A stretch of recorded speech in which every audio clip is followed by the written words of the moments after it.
Audiolibro: El don de la serenidad de un alcohólico anónimo. Autor: Ángel Francisco Sánchez Escobar. Editora Fénix 2022. Octava edición. Ilustraciones: Ascensión Hernández Catalina.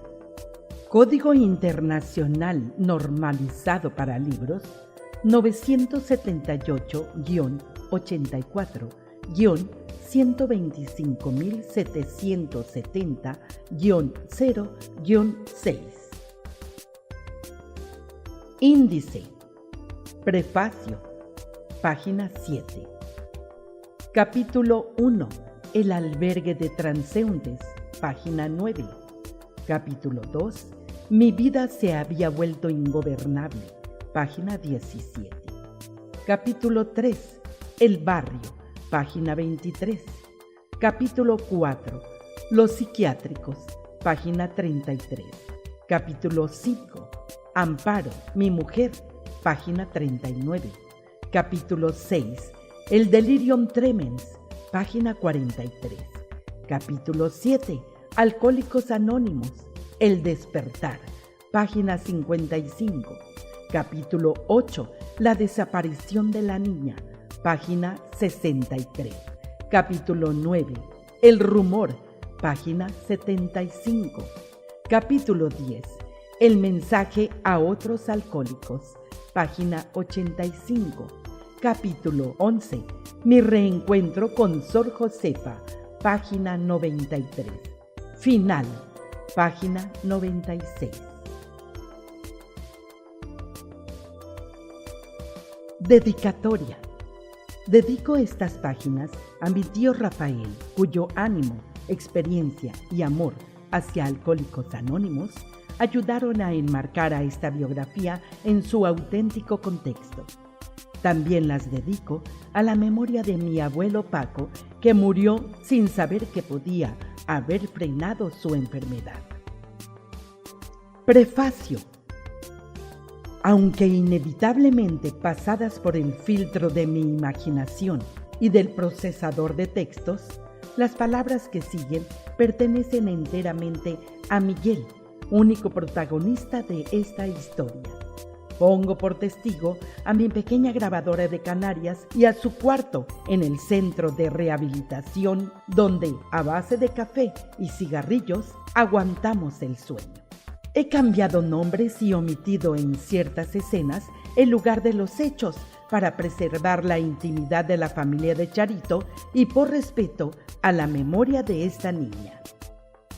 Miguel respira grande en estas páginas, inundando con su aliento el corazón de los que aún no han conocido la serenidad y de aquellos que, habiéndola conocido, desean seguir ostentándola junto a la presencia de un poder superior. El autor, 1991.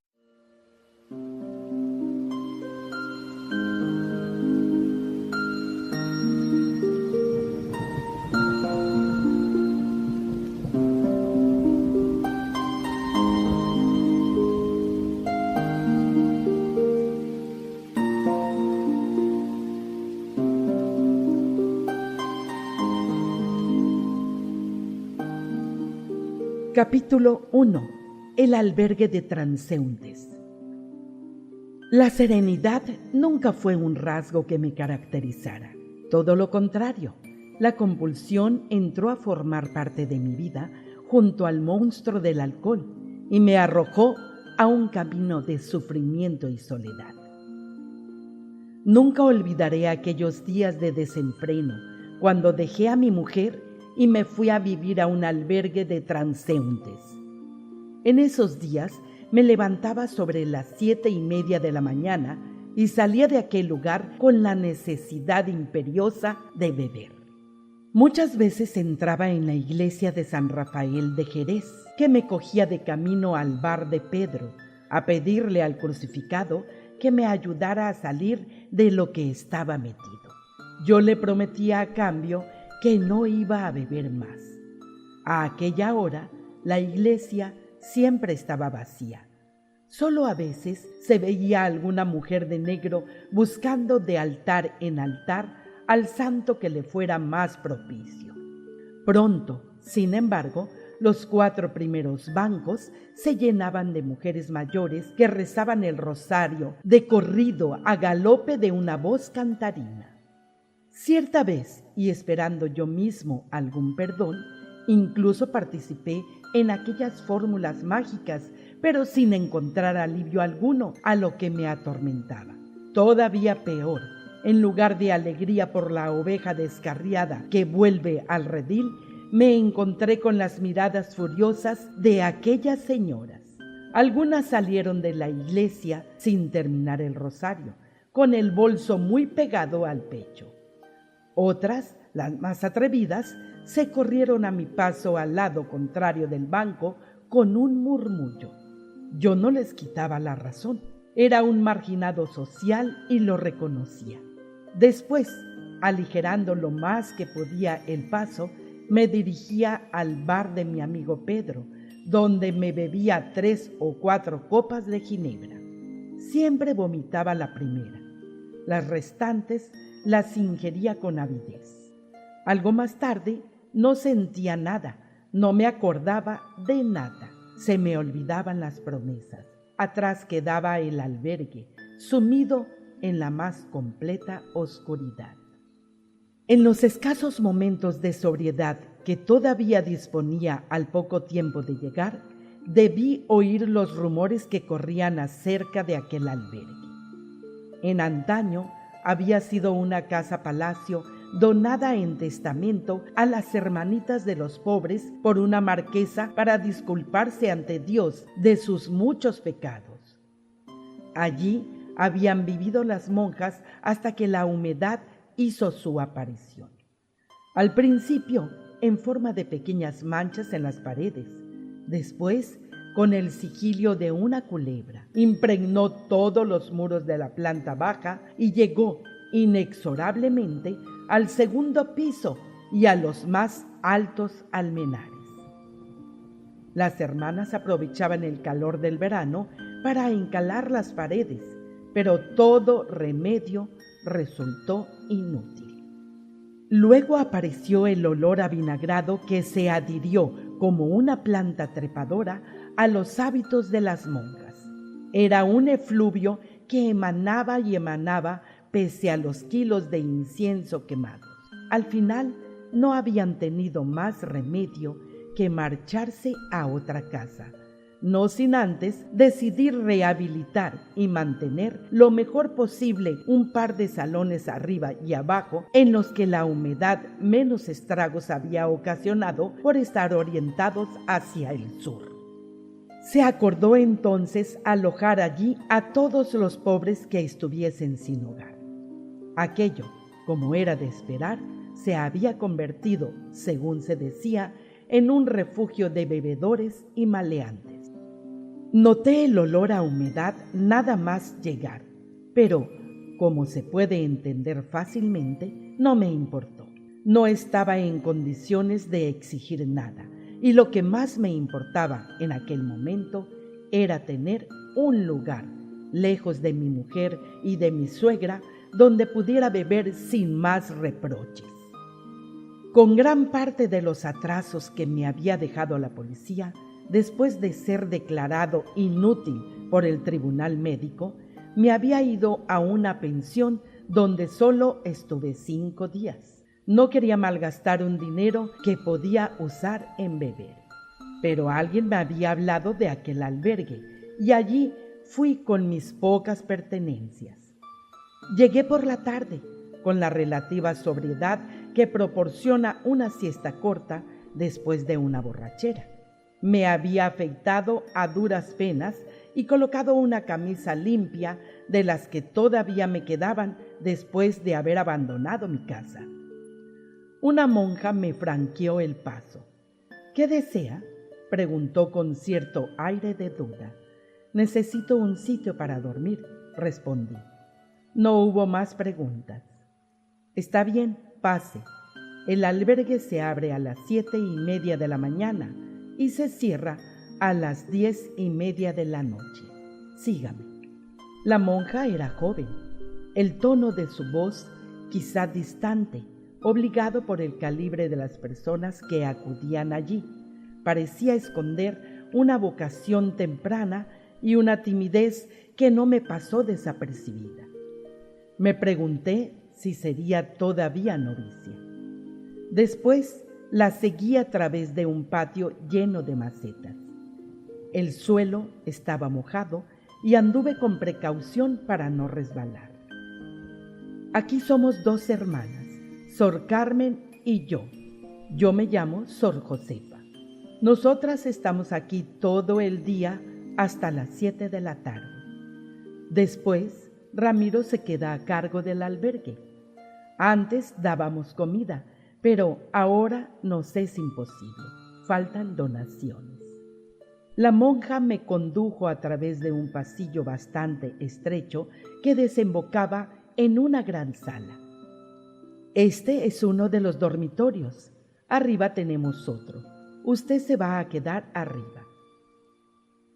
Deseé haber llegado ebrio.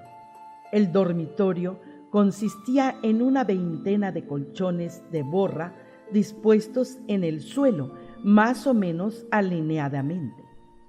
Allí, el olor agrio que había notado al llegar alcanzaba un extremo insoportable. Después, subimos unas enormes escaleras y desembocamos en la sala de arriba. Usted dormirá en aquella cama del rincón.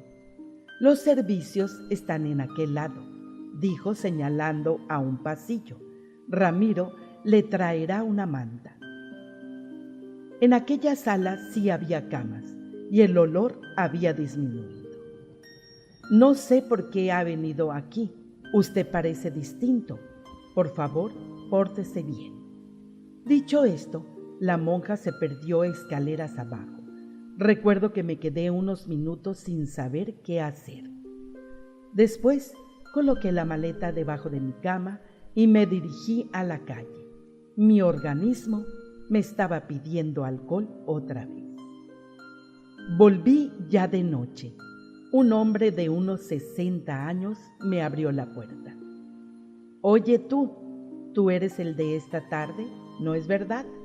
Allí te he dejado la manta. Mi estado de embriaguez no me ocultó que aquella persona también había estado bebiendo. No le contesté, solo quería dormir. No había comido nada, pero tampoco tenía hambre. Subí al dormitorio sin reparar en los que estaban por allí. Me encontraba agobiado, aunque demasiado cansado para pensar en nada. Después debí quedarme dormido porque a la 1 de la mañana desperté sobresaltado por un griterío procedente de la planta baja. Me levanté y como pude me asomé al borde de la escalera. Había 2 hombres peleando, uno de ellos con una navaja dispuesto a clavársela al otro. Aunque mi primer pensamiento fue dejar que se matasen, sin saber cómo, me encontré bajando las escaleras. Había sido policía y tenía experiencia en ese tipo de reyertas. Justo en el momento en que me disponía a separar a los camorristas, irrumpió en el albergue una pareja de la policía. Ramiro acababa de llamarlos. Me quedé helado. Los 2 habían sido compañeros míos. Después de separar a los 2 hombres y ya camino de la puerta, uno de los policías volvió la cabeza y me miró sin decir nada. Me acordé de él. Benito había estado conmigo 3 años en el País Vasco. Llegará a algo en el cuerpo, pensé yo, y sin embargo, aquí estoy. Bueno, ¿qué más da? No merezco vivir. Todas las noches armáis camorra, dijo Ramiro. Mañana las monjas se habrán enterado de esto y sabéis que tendremos a todo el vecindario encima. Por vuestra culpa nos van a cerrar el albergue y nos vamos a ver en la calle, durmiendo debajo de los puentes o en alguna comisaría. No presté atención a sus palabras. Me había dolido intensamente que mis antiguos compañeros me vieran en aquel lugar. Me hundí en un estado de desesperación tal que a uno que estaba allí, que luego supe que se llamaba Luis, le pedí un trago y bebí con él hasta no sentir nada más. A la mañana siguiente, muy temprano, la necesidad de beber me despertó de nuevo.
Capítulo número 2.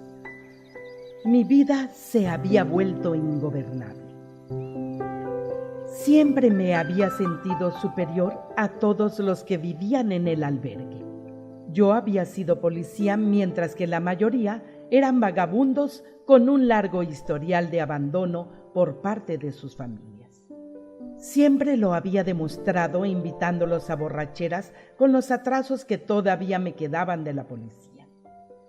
Sin embargo, cuando se me acabó el dinero y tuve que pedir para un vaso de vino, descubrí la amistad en algunos de aquellos marginados.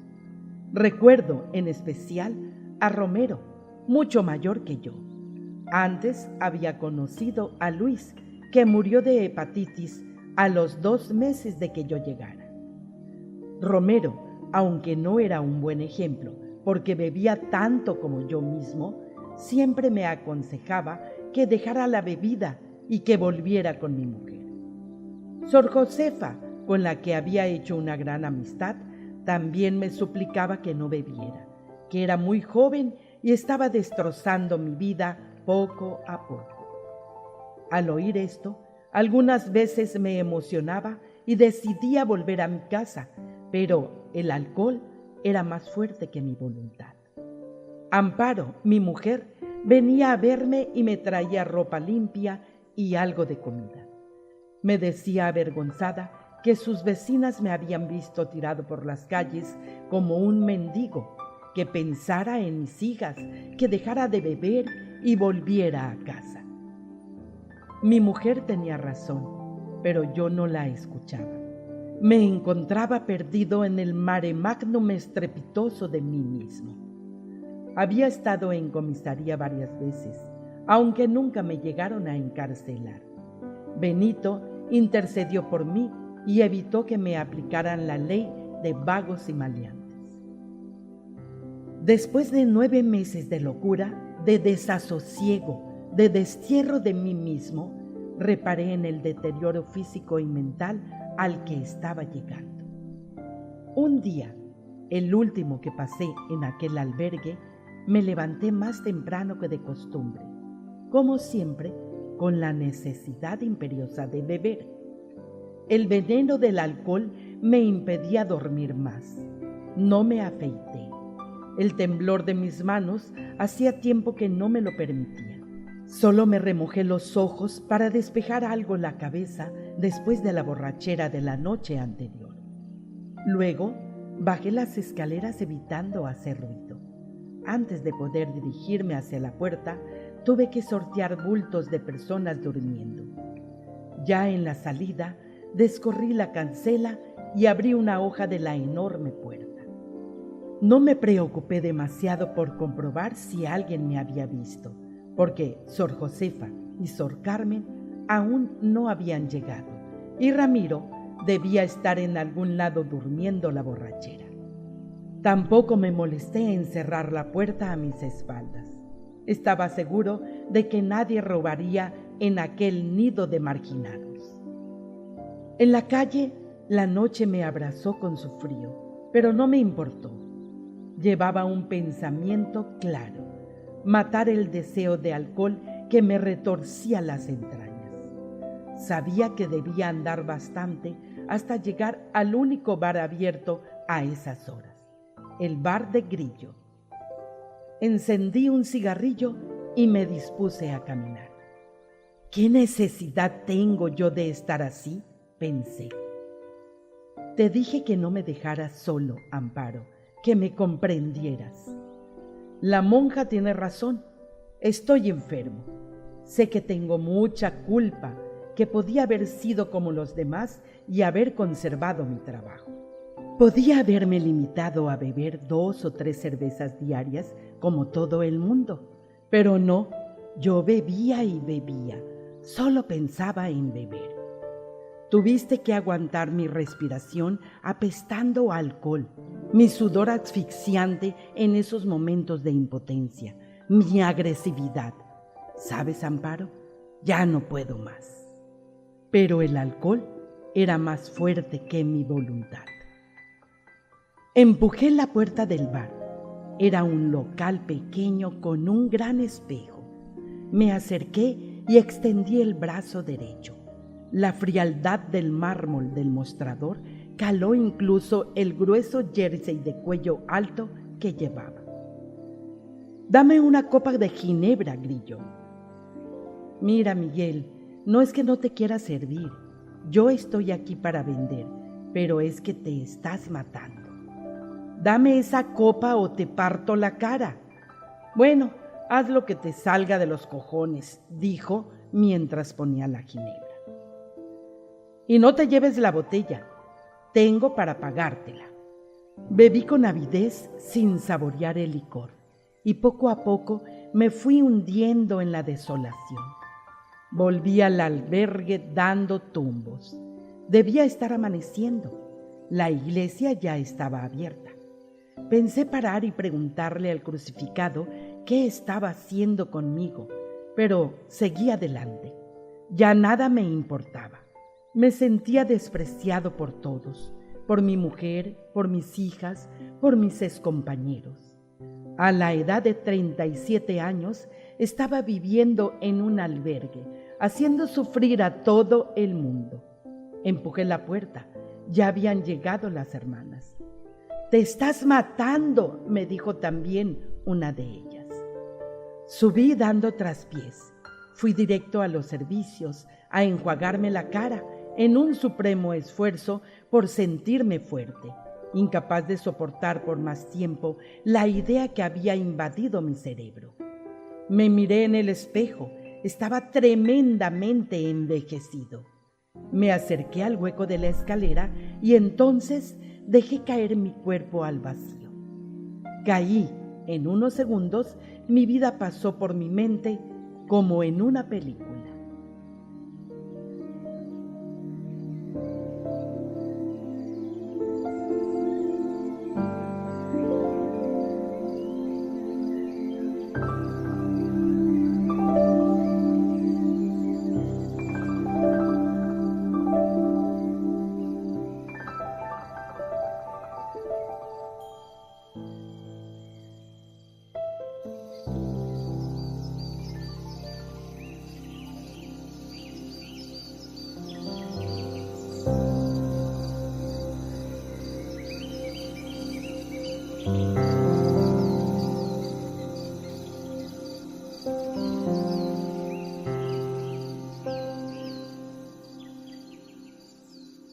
Capítulo 3.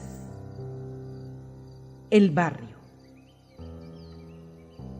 Recuerdo mi viejo orgullo por haber salido de aquel barrio oscuro, del polígono San Esteban. Sí, es cierto, había sido un golpe de suerte, como decía la gente, pero había salido y eso era lo que importaba. No me habían regalado el puesto de policía. Yo había estudiado dentro de los límites que me imponían solo 3 años de escolaridad. Además, Físicamente resultaba muy superior a todos los candidatos. Había subido la cuerda con la facilidad de un lagarto por un muro de piedra. Lo importante es que había salido de allí, y no como un maleante o un traficante de drogas, sino como policía. Pero aquel barrio de marginados parecía tener una diabólica posesión sobre mí. A los 24 años, cuando lo abandoné para hacer los cursillos en Madrid, parecía que llevaba inoculada una semilla maligna, indestructible. Me había inseminado con el monstruo del alcohol. Antaño, mi padre había sido dueño de un bar en el barrio y había muerto de cirrosis a causa del alcohol. Mi hermano, como él mismo se proclamaba, era un gran bebedor de coñac. Desde muy joven también yo empecé a sentir esa misma sabandija en mi organismo. Era lo que siempre había visto en casa, y durante todo el tiempo de la academia bebí. El alcohol me acompañaba mientras pateaba las calles de Madrid de patrulla. Luego me había inducido a beber disfrazado de alegría y euforia durante los 5 años que estuve en el País Vasco, y se introdujo en mí con la fuerza y la obsesión de un amor imposible, con el arrebato de la tierra reseca que siente sed después de 3 meses sin lluvia. En cuanto regresé al sur, me casé con Amparo. La había conocido en el polígono hacía ya bastantes años y me quería, aunque sospecho que quizás no lo suficiente. Durante mi destino en San Sebastián, su imagen, la de una muchacha morena que se movía como un limonero joven al capricho de la brisa de la primavera, me había acompañado durante muchas horas de insomnio. Ayudado por esta nueva situación y por la rígida disciplina del capitán de la comisaría, me resistí a beber durante algún tiempo. Antes de casarnos, yo tenía un piso alquilado fuera del barrio, pero mi mujer se negó a venirse a vivir conmigo. No quería dejar sola a su madre. Al principio, la idea de vivir siempre en casa de mi suegra no me importó demasiado. Con el tiempo, sin embargo, aquello se me hizo insoportable. Era incapaz de aceptar, como ahora lo acepto, que Amparo quisiera más a su madre que a mí. De todas maneras, yo salía y me entraba con mis amigos del polígono, aunque sin llegar a emborracharme. No sabía entonces que el monstruo del alcohol estaba esperando a que me confiara para atacar. 2 años más tarde, coincidiendo con mi destino a una comisaría cerca del barrio, sentí de nuevo la compulsión de beber. Me sentí atacado de nuevo y bebí hasta que no hubo forma de frenar la ansiedad. Ya no solo bebía en mi tiempo libre, sino también estando en servicio. Era incapaz de contener mi codicia por el alcohol. Mi casa se convirtió en un infierno. Tenía continuas peleas con mi mujer y mi suegra con la mínima excusa. Hasta llegué a pegarle a Amparo. Ya teníamos 2 hijas y podía haber intentado cambiar, pero no supe. Estaba sujeto a algo, a un caballo de fuego que me arrastraba más allá del sentimiento humano. Mi casa se convirtió en un infierno. Luego venía lo peor, los remordimientos, el sentirme avergonzado de mis actos. El infierno continuó en mi puesto de trabajo. No sé cómo el capitán se enteró de que bebía estando en servicio y me mandó llamar. De ahora en adelante no vas a hacer más servicio en la calle, sino en prevención. Durante 24 horas vas a estar 2 horas dentro y 2 horas en la puerta, y luego otras 24 horas de descanso. Y de beber aquí nada. A quien te sirva, lo suspendo 1 mes de empleo y sueldo. El capitán tenía razón, pero no podía estar tanto tiempo sin beber. Así que antes de llegar a la comisaría, me bebía 3 o 4 copas de ginebra para aplacar la sed del monstruo durante toda la mañana.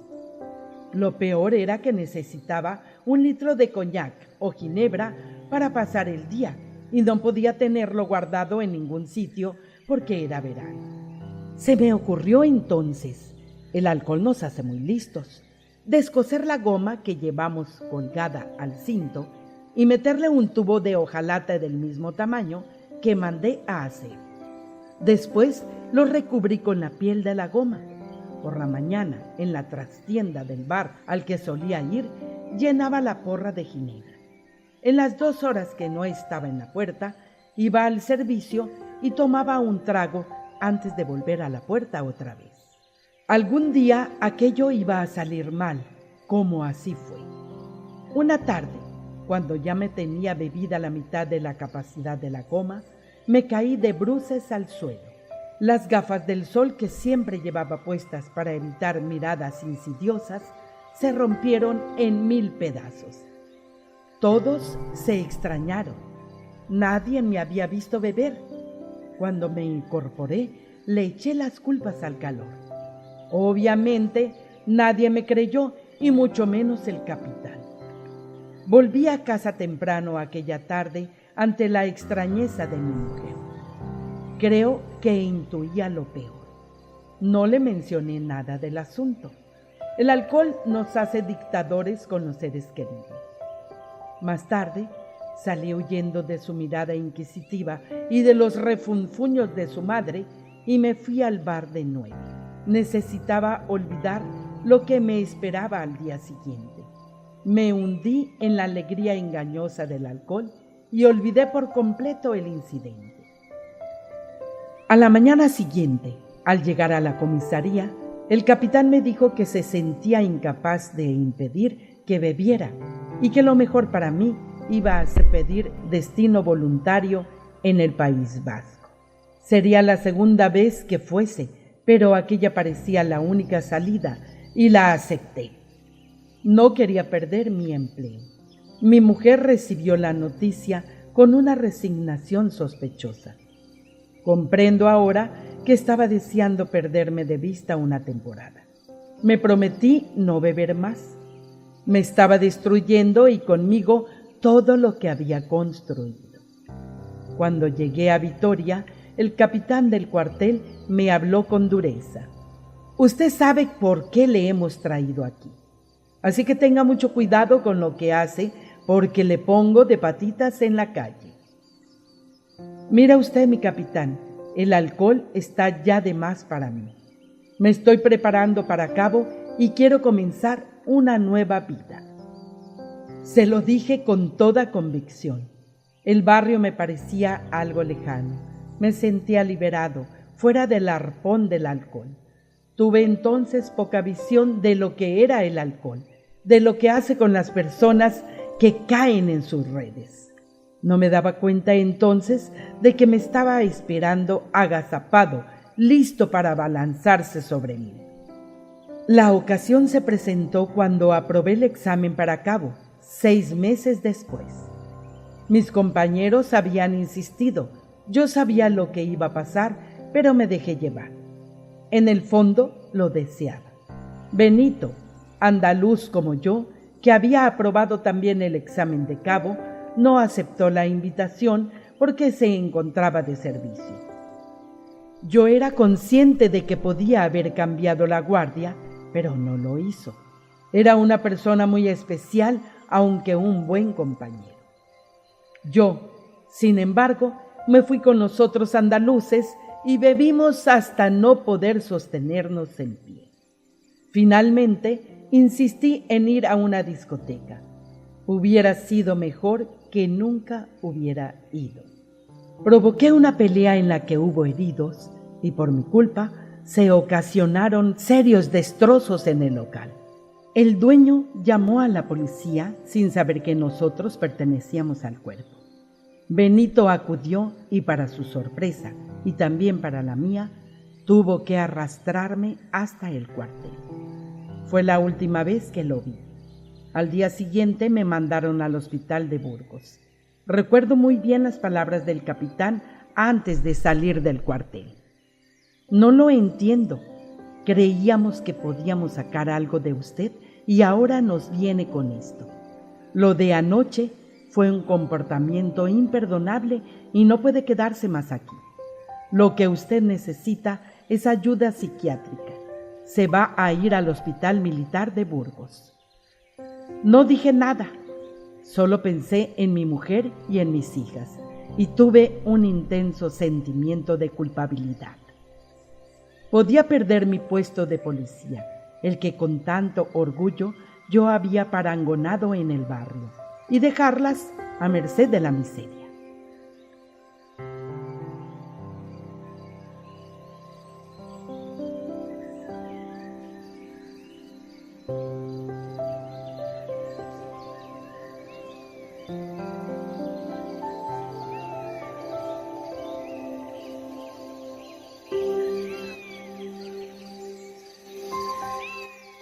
Capítulo 4. Los psiquiátricos. Con excepción de muchos momentos de rabia y soledad y de otros de euforia fácil provocada por la bebida, recuerdo muy pocas cosas de las ciudades que visité entre psiquiátrico y psiquiátrico. Quizás lo único que conservo en la memoria de Burgos sean sus tejas rojizas. Allí el alcohol, el mismo que se había anclado en mi vientre en el polígono San Esteban, ya había comenzado a atacar de nuevo. Supe que aquella vez iba a ser muy difícil frenarlo. En el hospital militar de esta ciudad, el comandante médico me vio con temblores y, en lugar de achacarlo al alcohol, me diagnosticó una depresión por el tiempo pasado en el País Vasco. Enseguida recibí un pase para salir cada día después de la visita del médico. Aquello fue como darme luz verde para que continuara bebiendo durante 6 meses más. Después me mandaron al Hospital Militar de Sevilla, donde estuve otros 6 meses creyendo que al estar más cerca de mi familia la cosa mejoraría, pero todo fue inútil. Al poco tiempo de estar ingresado, de nuevo me atacó la ansiedad de beber. Me hice muy amigo de uno de los celadores del turno de la noche, que yo estaba seguro de que bebía tanto o más que yo. Aquel hombre era de los míos. Al principio me traía 1 o 2 litros de vino que poco a poco se convirtieron en 6. Estaba borracho casi todo el día. Al advertir los médicos que seguía bebiendo, decidieron mandarme por 6 meses más a un centro psiquiátrico de Málaga, regentado por los hermanos de San Juan de Dios. Creían que allí habría personal más cualificado para tratar mi caso. Aunque todavía yo no comprendía la naturaleza de mi enfermedad, reconocía que no era como los demás enfermos y nunca iban a conseguir que dejara de beber. El hermano Julián se hizo responsable de mí. Era pequeño, calvo, de una sonrisa santurrona que no me cayó bien desde el principio. Cuando salía de compras al hipermercado, siempre me pedía que le acompañara. Yo, cada vez que iba con él, buscaba una excusa para estar unos minutos solo y beberme 2 vasos grandes de vino Málaga. El hermano Julián notó que seguía bebiendo y me ordenó que no saliera más. Me puso de ayudante en el botiquín por la mañana. Por las tardes, mi terapia era pintar sillas, mesas y todo lo que se pusiera a mi paso. Mi mujer venía a verme todas las semanas, pero la trataba con bastante indiferencia. Solo tenía deseos de beber. Ni siquiera le preguntaba por las niñas. Yo ya me había hecho amigo del portero, un fraile de 100 kilos de peso que apenas sí podía con su alma. Aprovechando que el hermano Julián se iba a la comunidad al mediodía, alguna vez le ofrecía, con toda la intención del mundo, un cigarrillo cuando solamente me quedaban 2 en el paquete. Luego se veía obligado a dejarme salir a la calle a comprar más. Cuando salía, me tomaba un par de vasos de vino y me metía en la boca un caramelo de menta para que el aliento no me delatara. Durante muchos días pude hacer esto, hasta que el hermano Julián lo notó y, en lugar de ir a la comunidad, me siguió hasta el bar. Allí me cogió con un vaso de vino en la mano. «Mire, hermano», le dije, «ya que me ha acogido, me lo bebo». «Se te acabó el salir, Miguel», me dijo bastante enfadado. Aquella misma tarde salté la tapia del hospital. La compulsión de beber era más fuerte que cualquier otro sentimiento. El hermano Julián, que parecía tener la videncia del diablo, volvió a sorprenderme infraganti y, acostumbrado como estaba a la rígida disciplina de su orden, me puso una inyección de agua ras que me provocó grandes fiebres y me dejó 20 días sin poder andar. Para satisfacer mi necesidad, yo cogía las botellas de alcohol de la enfermería y me preparaba combinados con Coca-Cola. Fray Julián, aunque incapaz de descubrir nada, notaba que yo seguía igual. Él mismo registró mi dormitorio muchas veces sin encontrar lo que buscaba. Desesperado, decidió mandarme de nuevo a Madrid para que pasara el tribunal médico. Antes de irme, el fraile me preguntó, casi rogándome: «Por favor, Miguel, dime cómo conseguías el alcohol. ¿Es algún celador?» «No», le dije, omitiendo llamarle hermano porque todavía no se me había olvidado que había estado a punto de matarme. «No es ningún celador. Vaya al botiquín y compruebe las botellas de alcohol que faltan. Esas me las he bebido yo, como también hubiera sido capaz de beberme la colonia». Estuve 20 días en Madrid en otro hospital militar hasta que por fin pasé el tribunal médico. Allí me pidieron que diera mi consentimiento para que mi mujer fuera la tutora de la paga, pero me negué. «Yo no estoy loco», les dije, «y no pienso firmar ningún papel». Luego volví a mi ciudad natal, al barrio de siempre, donde encontré de nuevo vía libre para continuar bebiendo. Dejé mi casa después de cobrar unos atrasos de la policía y llegué al albergue para bien o para mal. Quizás tuviera que ir para advertir mi impotencia ante el alcohol, para darme cuenta de que no tenía control sobre mi vida.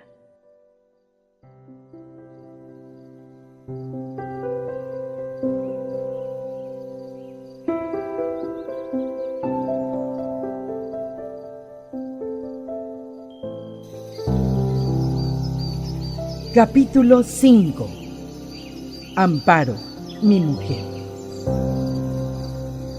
Hay escenas que llevo grabadas en la mente y que forman parte ya de mis vivencias más íntimas. Pero no sé si las he soñado, me las han contado o simplemente las he vivido. Esto me sucede con unas palabras de Amparo que creo haber oído en susurros cuando estaba en el hospital, antes de despertar a la vida después del brutal salto al vacío y aquel golpe seco. «Te dije que no bebieras, Miguel. ¿Cuántas veces te lo dije?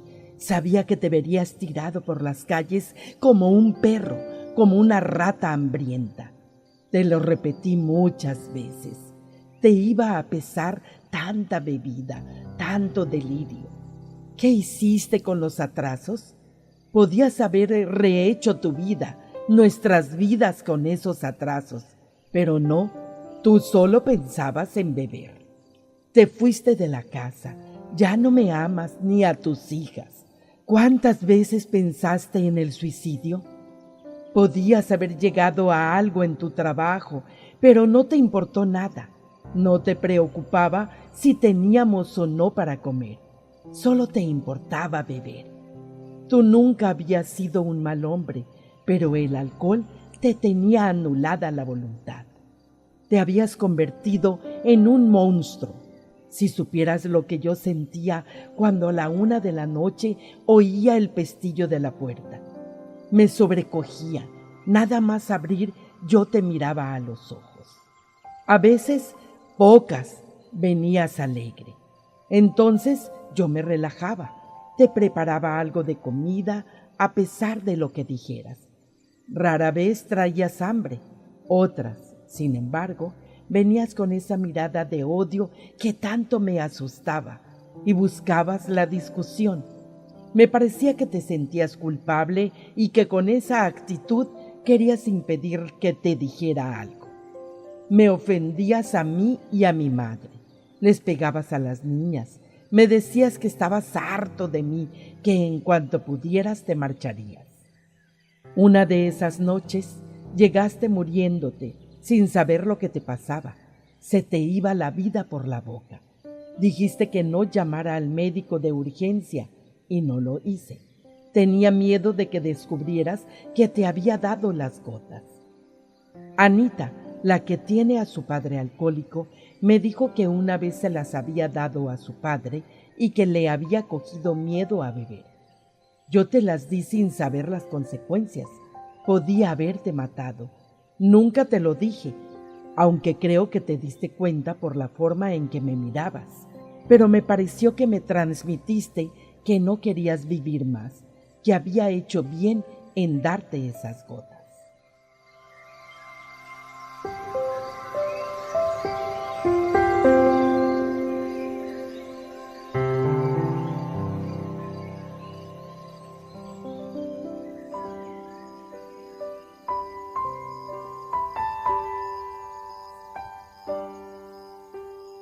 Capítulo 6. El delirium tremens. ¿Qué hago aquí, hermana? Aquellas fueron mis primeras palabras al salir de la inconsciencia y ver que ya no estaba en el albergue. Antes de que la monja contestase, las imágenes del mostrador de mármol blanco, del bar del Grillo y de aquellas enormes escaleras acudieron a mi mente. El corazón se me hizo pesado. La voz de Sor Carmen me pareció lejana. Parece ser que perdiste el equilibrio y caíste por el hueco de la escalera. Ramiro llamó a la ambulancia y aquí te trajeron. Él mismo nos lo comunicó a la comunidad y la Madre Superiora nos dio permiso para venir a cuidarte. Sor Josefa estuvo toda la noche. Yo vine al mediodía, cuando aún no habías recobrado el conocimiento. Después supe que Sor Carmen había reprimido su deseo de decirme la verdad. ¿Se ha enterado mi mujer?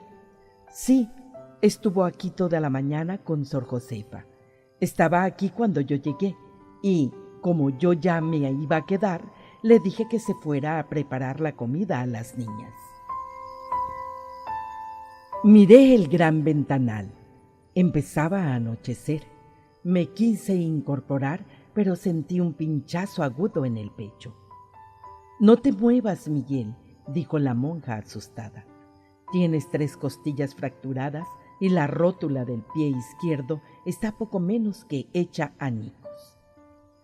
Yo ya no la oía e intenté levantarme a pesar de sus indicaciones. Tenía que salir, ir a un bar. Una sola copa de ginebra me aliviaría el dolor del cuerpo. Sor Carmen pulsó el timbre y al instante vino una enfermera que me inyectó un calmante. Me debí quedar profundamente dormido. Al despertar, me arranqué el suero y de nuevo traté de salir de aquella habitación. La monja llamó a la enfermera, que acudió con un zumo y otro calmante. Tuve noticia después de que había invitado a la enfermera a una discoteca. Afortunadamente se dio cuenta de lo que sucedía y llamó al médico. Yo acababa de entrar en delirio. El médico llegó enseguida y con ayuda de un celador me ataron a la cama. Empecé a oír voces que me llamaban. Comenzaron a aparecer bichos por todas partes. Surgían de las paredes, del techo, de debajo de la cama. Vi unos enanos que me tiraban de los pantalones y empecé a forcejear con ellos, a darles patadas, pero no podía ahuyentarlos. Eran resbaladizos como sanguijuelas. Algunos me arrojaban cubos de agua desde la mesita de noche. Vi también algo que jamás olvidaría. El crucifijo que estaba encima de la puerta de entrada a la sala empezó a deslizarse hacia un lado muy lentamente hasta desaparecer por completo. A pesar de estar amarrado, recuerdo que levanté medio cuerpo con los brazos extendidos intentando alcanzarlo. Después se abrieron infinidad de arcos de colores. Presentí mi muerte. Sabía que acechaba. Una fuerza descontrolada me invitaba a dejarme llevar, pero resistí. Tenía que vivir. Fueron 4 días con 4 largas noches de pesadilla, sintiendo frío, calor, sed, las últimas agonías de muerte.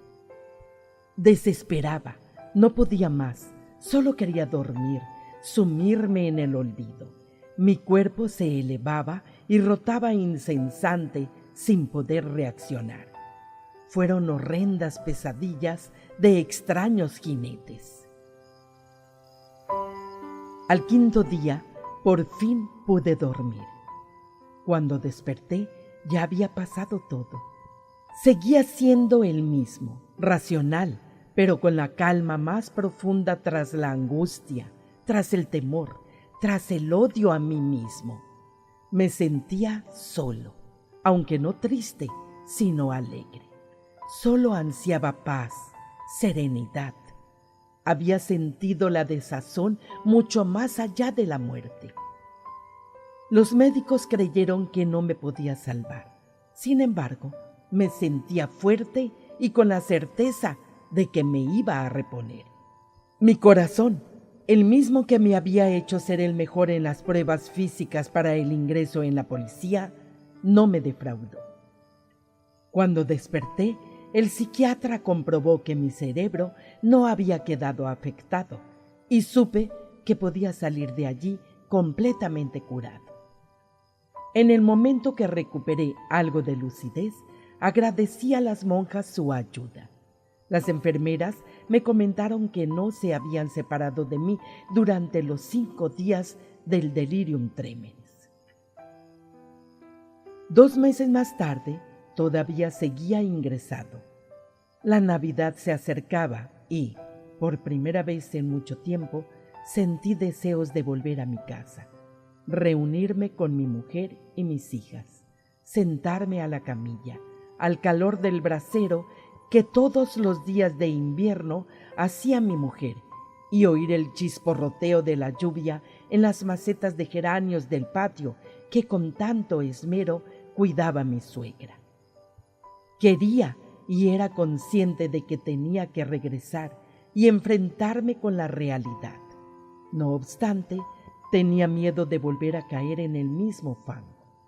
Yo, a pesar de que seguía con la pierna escayolada, me encontraba bastante bien y comprendía que no podía estar en el hospital mucho más tiempo. Además, se lo había oído comentar al psiquiatra. Ese mismo día, a la hora de la consulta como siempre, llegó don Félix.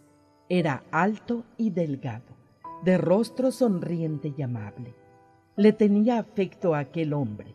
Me trataba con mucho cariño. Aunque yo era su primer caso serio de alcoholismo, me comprendía y sabía cómo darme ánimo. Él, en contraste con otros psiquiatras, veía en mí a una persona y no a un degenerado. Miguel, me dijo, tengo que hablar contigo. Has respondido bien al tratamiento y estás completamente curado. Te vas a ir, pero no al albergue, sino a tu casa. Yo no me voy de aquí, tengo mucho, pero mucho miedo. ¿Miedo a qué? Miedo a volver a beber, don Félix, le respondí. No me digas que tienes miedo, Miguel. Bueno, entonces de momento te quedas. Hablamos con el jefe de sala y te lo solucionamos. En estas fechas, muchos enfermos se van a pasar las Navidades a su casa y no hay tanta necesidad de camas.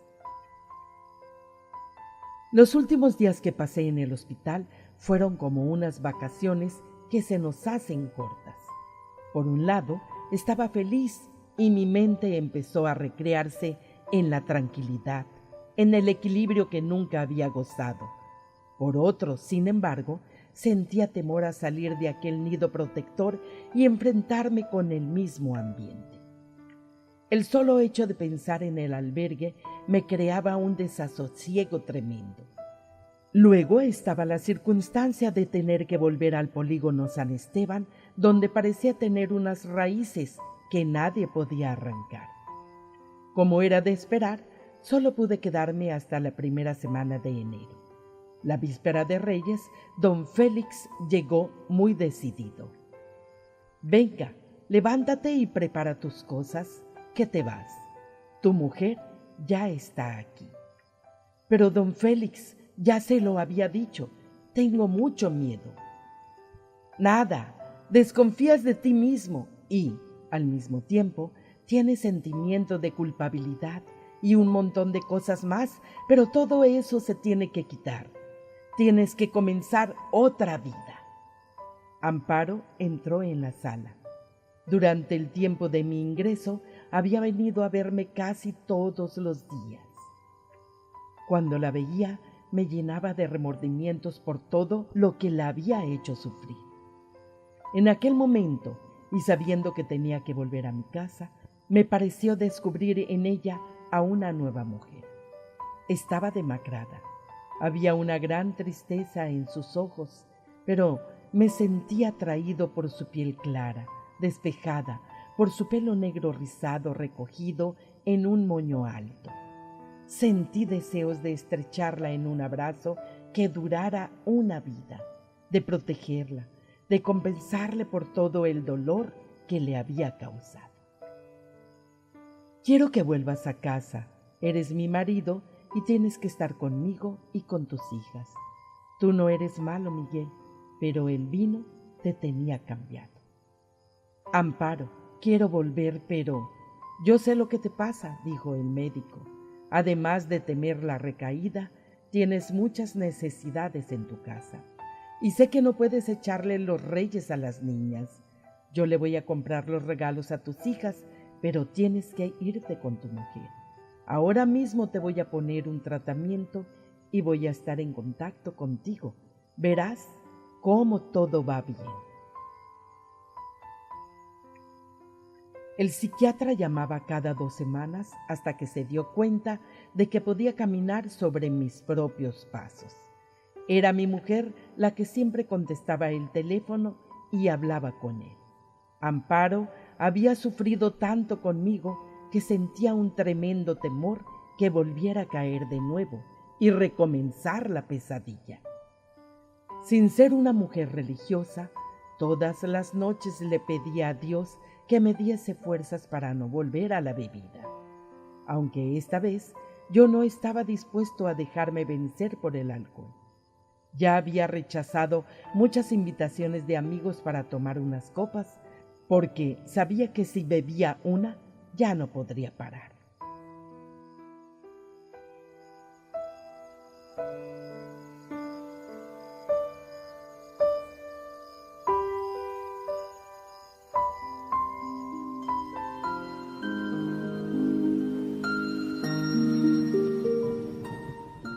Capítulo 7. Alcohólicos Anónimos. El despertar. La serenidad parecía que dormía la siesta y estaba a punto de despertar.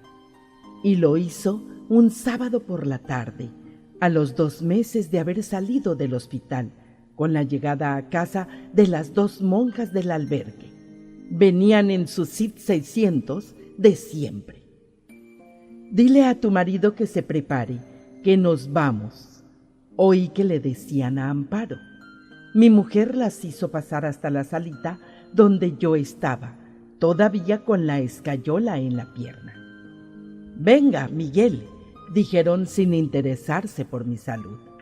Me imaginé que el asunto que les traía a mi casa era importante, así que me arreglé rápidamente.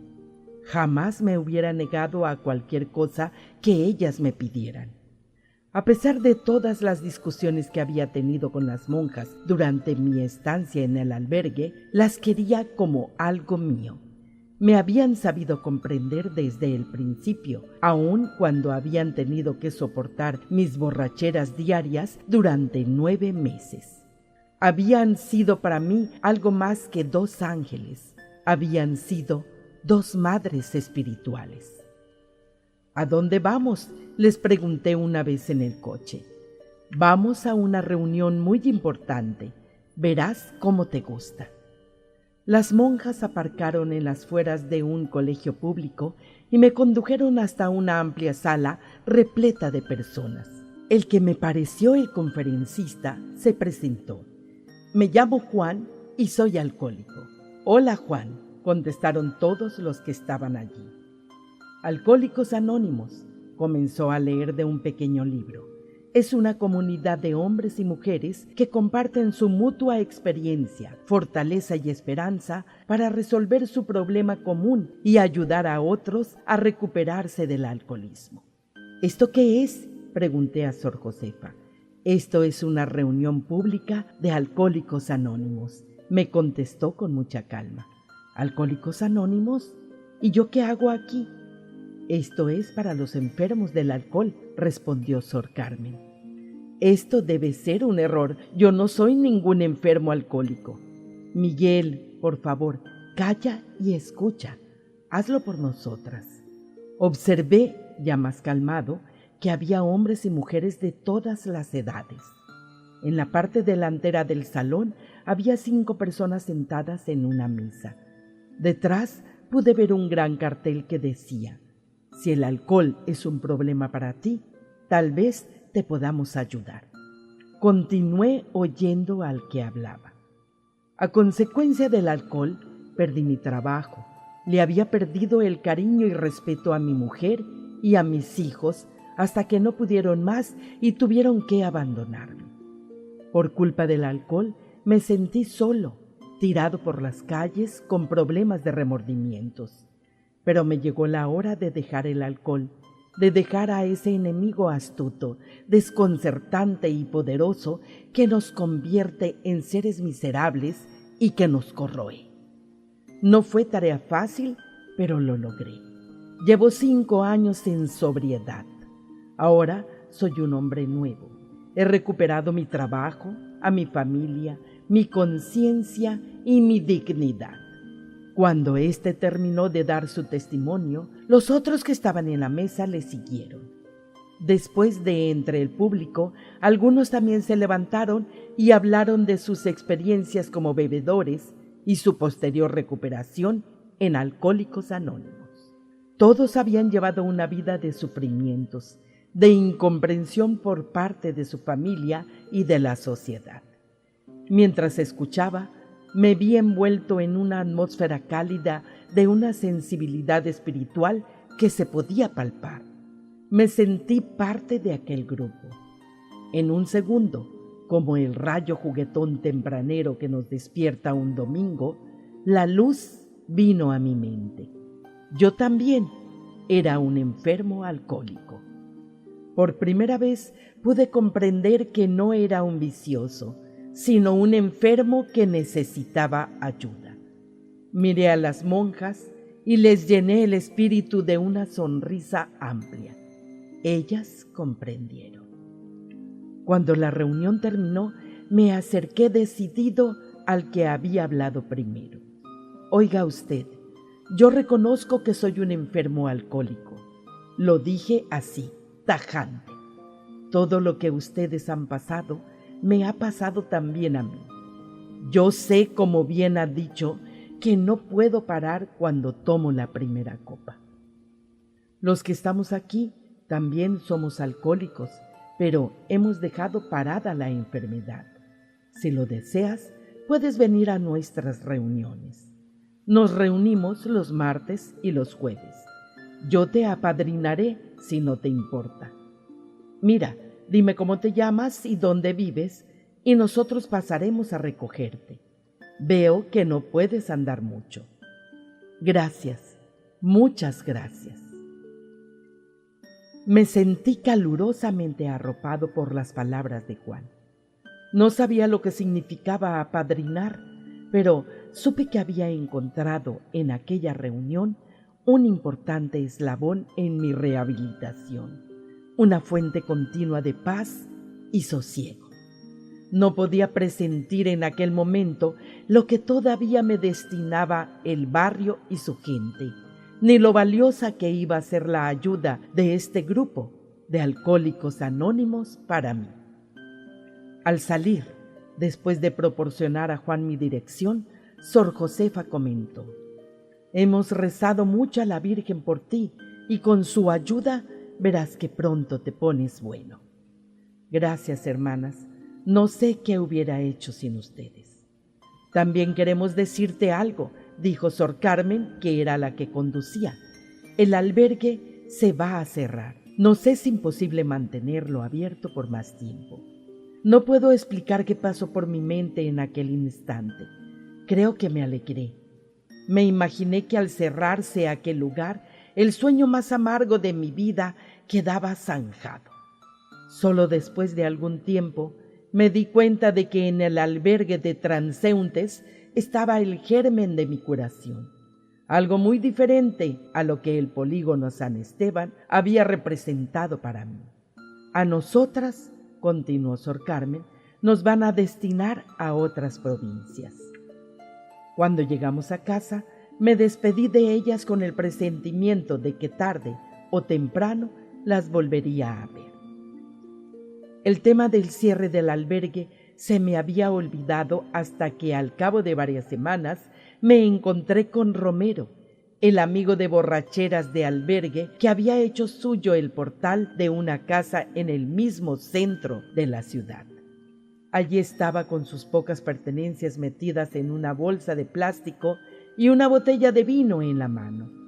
Me dijo que no tenía a dónde ir desde que el albergue de transeúntes se había cerrado.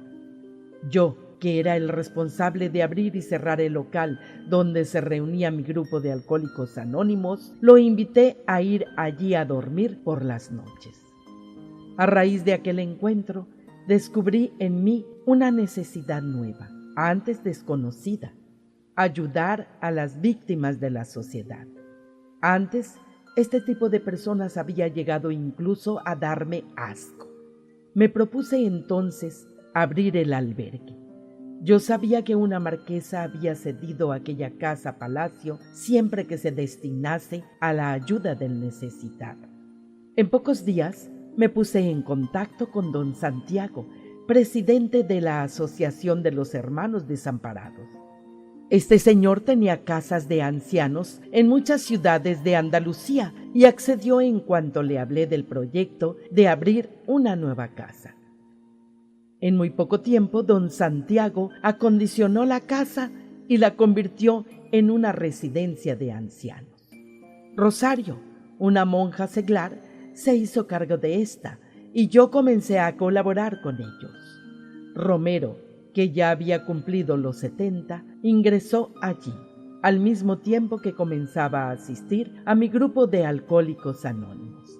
Gracias a esto, Romero dejó la bebida.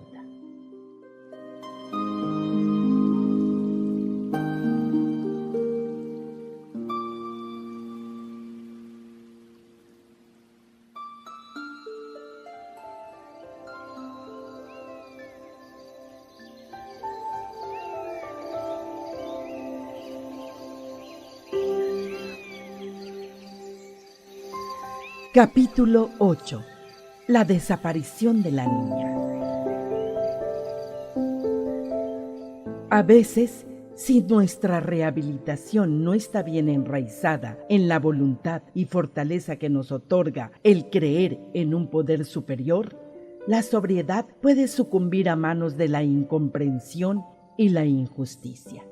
Esto, que estuvo a punto de ocurrirme a mí 3 años después de haber salido del albergue, comenzó con la desaparición de la hija de Antonio Vega, un vecino nuestro.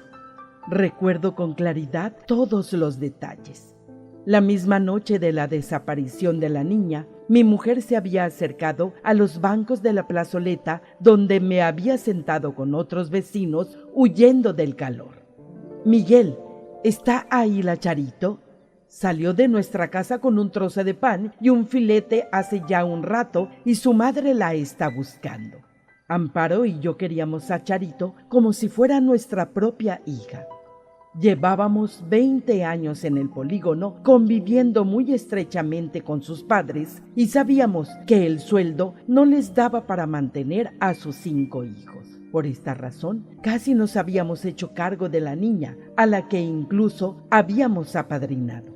Charito tenía 8 años, la misma edad de Patri, mi hija mayor, y venía a mi casa desde por la mañana a jugar con ella, pero se quedaba con nosotros para el almuerzo, la merienda y la cena. Solo volvía a su casa para dormir.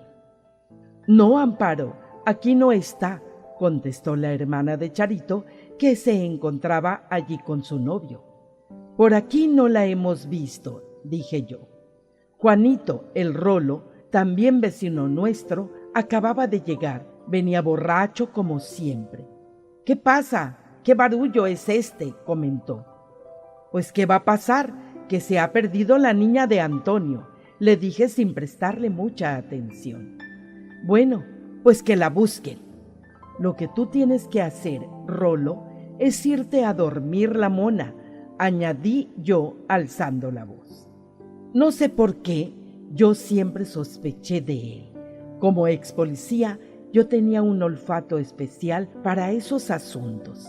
Incluso le comenté a mi mujer aquella misma noche que él tenía algo que ver con la desaparición de la niña.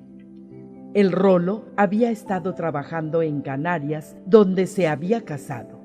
A los 6 años había vuelto y estaba viviendo con su madre y su hermana. Se creía que su mujer lo había dejado por otro. Eran las 10:30 de la noche cuando nos lanzamos a la búsqueda de Charito. El mes de julio se acercaba a pasos agigantados. Yo fui en mi moto con el cuñado de la niña a dar una vuelta por el pueblo y por un campo cercano, pero no pudimos encontrarla. Antonio Vega y sus hijos mayores fueron casa por casa preguntando. Patri, a la que tuvimos que despertar, nos dijo que se había ido a su casa. A las 12 de la noche tuvimos que dar conocimiento del hecho a la policía. A la media hora escasa, 2 inspectores se personaron en mi casa. Ambos habían sido compañeros míos. «Mirad, entrad en mi casa y registradla», dije. «A la niña se le vio la última vez aquí. No vayamos a liarla después». «No, Miguel, ni pensarlo. No vamos a registrar tu casa». «¿Es que no sabemos quién eres?», dijo Rosales. Los padres de Charito, sus hermanos y algunos vecinos acudieron al ruido de las sirenas de la policía. Todos estaban pendientes de las palabras de los inspectores. Algunos lanzaban miradas curiosas al interior de mi casa. «Insisto en que registréis». Los inspectores entraron y registraron toda la casa. «Aquí no hay nada, Miguel. Sabíamos que no íbamos a encontrar nada. Hay que seguir buscando». Participé toda la noche en la búsqueda de la niña junto a los padres, familiares y algunos voluntarios.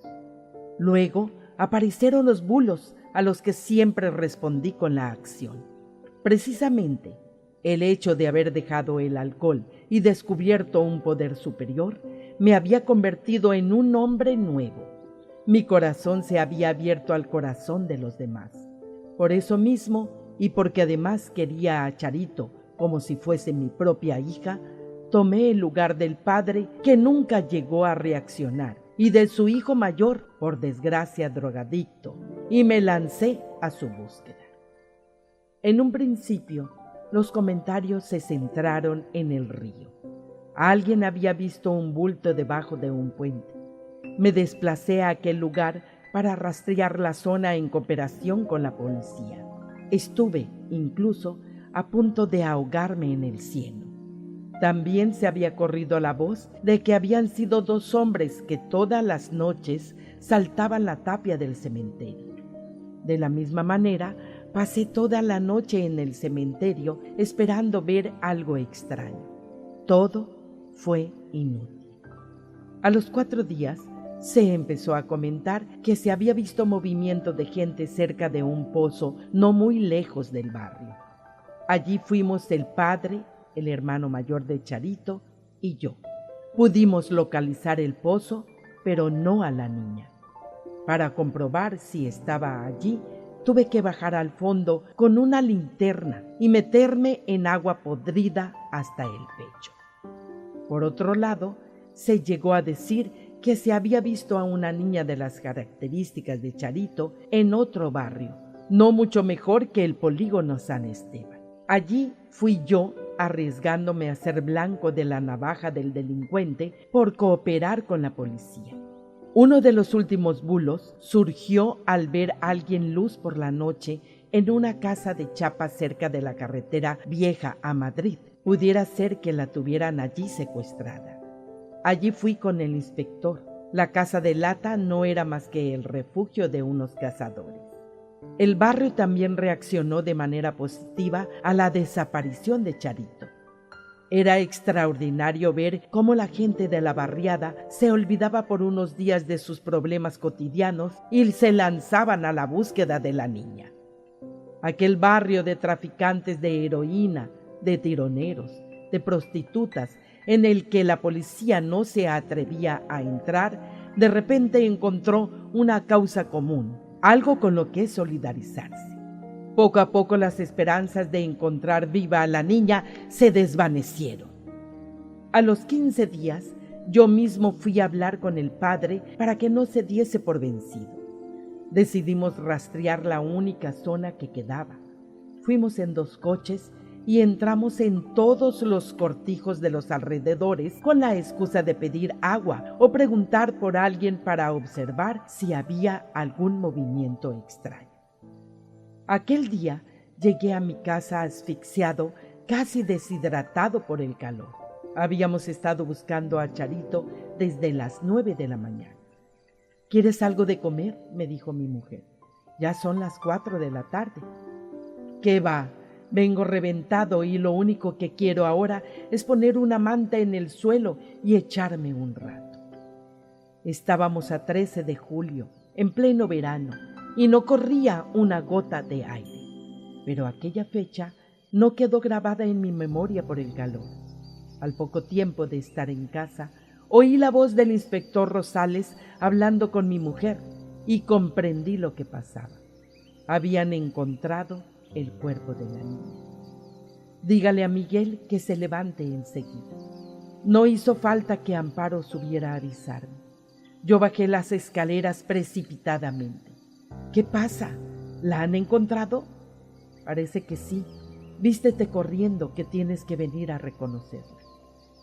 Un mendigo ha encontrado un cuerpo quemado detrás de una chumbera. Es extraño, le dije. Estuvimos registrando esa zona no hace ni 3 días. Venga, Miguel, que también hay que decírselo al padre. Luego nos vamos en mi coche. Podemos hacerle entrar en tu coche. Yo monto detrás con él y le pongo el seguro al coche. No vaya a ser que quiera tirarse en marcha y tú se lo dices como sea. Me vestí rápidamente y llamé al padre. Antonio, vamos a comisaría un momento. Han cogido a unos sospechosos y debes hacer unas declaraciones. Se montó en el coche, pero a los pocos segundos se dio cuenta de que no íbamos a la comisaría. ¿A dónde me lleváis? Esto no es el camino de la comisaría. ¿Me estáis ocultando algo? Rosales, pare el coche. Lo siento, pero tu hija ha aparecido muerta. Antonio se quedó en silencio un momento. Entonces rompió a llorar y a tirarse de los pelos. Durante todo el camino hasta el lugar donde había aparecido, no cesó de decir: «Ay, mi hija, mi niña, mi pobre Charito. ¿Quién ha podido hacerte daño a ti?». Cuando llegamos a la chumbera, ya estaban allí el juez de instrucción, el comisario jefe, el capitán y una decena de policías. Antonio intentó salir del coche, pero Rosales se lo impidió. «Es mejor que usted se quede aquí. Ve tú, Miguel». Cuando el capitán me vio, me dijo: Usted es el vecino que tanto ha estado buscando a la niña. Reconózcala usted. Observé con escalofrío que la niña estaba totalmente calcinada. No llevaba zarcillos y no le quedaba ningún trozo de ropa. Solamente un mechón de pelo rubio le salía de un lado de la cabeza, la parte que no se había podido quemar por estar pegada a la tierra. Me fijé en los chanclos que llevaba, eran de Charito. Ella es. ¿En qué la ha reconocido usted?, inquirió el juez. En los chanclitos que llevaba puestos. Mi hija muchas veces se los ponía también y bailaban las dos. Pero esta niña ha estado en algún sitio encerrada todo este tiempo, seguro que en un piso. ¿Pero eso, por qué lo dice usted?, preguntó el juez. Porque le han cortado los tacones a los chanclos para no hacer ruido. ¿Quién es este hombre?, preguntó el juez. Ha dicho exactamente lo mismo que yo. Miguel es un ex policía, se apresuró a contestar Rosales. Tras el reconocimiento, se procedió al levantamiento del cadáver. El cuerpo de la niña fue trasladado al hospital para practicarle la autopsia. El resultado no se hizo esperar. La niña había sido violada, golpeada con saña y quemada. Al día siguiente, todo el polígono acudió al entierro. Aquello se convirtió en una gigantesca manifestación de personas exigiendo justicia. El Rolo se destacaba del grupo porque era el que más gritaba pidiendo que se encontrara al asesino. Cuando la manifestación llegó hasta la parroquia, yo me coloqué detrás con el inspector. Escucha, Rosales, aquel es el Rolo, le dije. Él es el criminal. Yo le estoy viendo algo inquieto. Es que es él, estoy seguro. Antes de que entrara en la parroquia, Rosales ordenó que lo detuvieran para interrogarlo. Sin embargo, no pudieron acusarle de nada. No existían pruebas. Se había podido comprobar que el día de la desaparición de la niña había estado en una taberna festejando su cumpleaños. No tenían otra opción que dejarlo en libertad. No obstante, como yo desconfiaba de él y quería encontrar alguna pista, aquella misma noche fui a donde estaba haciendo una chapuza de albañilería y, forzando la puerta, me metí en su interior con una linterna, pero no encontré nada. Al día siguiente se comentó en el barrio un intento de robo en un local que no estaba ni siquiera inaugurado. A los pocos meses me enteré de que el Rolo se había ido a Valencia a trabajar. A nadie le pareció extraño. Él había vivido muchos años en Canarias. Desafortunadamente, la policía no le siguió los pasos. Algo más tarde, yo encontré un trabajo en un bar, ya que la paga por inutilidad no me daba suficiente para mantener a mi familia y, aunque el asunto no se me había olvidado, hice como si nunca hubiera sucedido nada.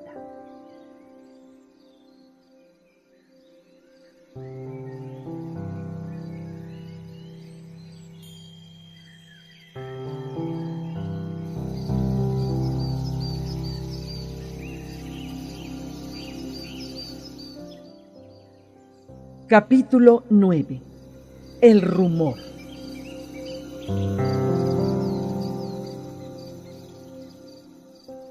Solo la serenidad logró amortiguar las consecuencias del rumor que estuvo a punto de destrozar 4 años de sobriedad.